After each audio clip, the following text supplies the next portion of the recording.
To compose a 3D object onto a real photo, we need a lot of info about the camera. fSPy makes this process easy. The two vanishing points mode is the most general option.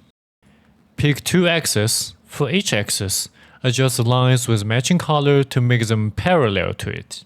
Holding Shift while dragging to see the magnifier. Tweak the vanishing point axis. Make the coordinate axis direction match the one in Target 3D software.